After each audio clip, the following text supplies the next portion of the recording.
అందరూ చెప్పండి ఓం. ముక్త కంఠంతో కోటి గొంతుకలు ఒక్కటై గట్టిగా చెప్పాలి. కార్తీక సోమవారం ఆ పరమేశ్వరుడి యొక్క సంపూర్ణ అనుగ్రహం, పార్వతీ అమ్మవారి అనుగ్రహం మనకు కలగాలి.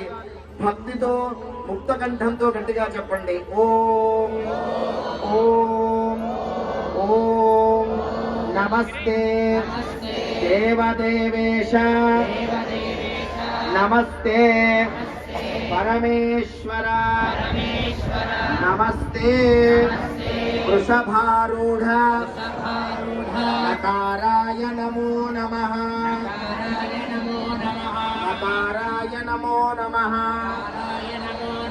ఓం దుర్గే కాత్యాయని దేవి శాంభవి శంకర ప్రియే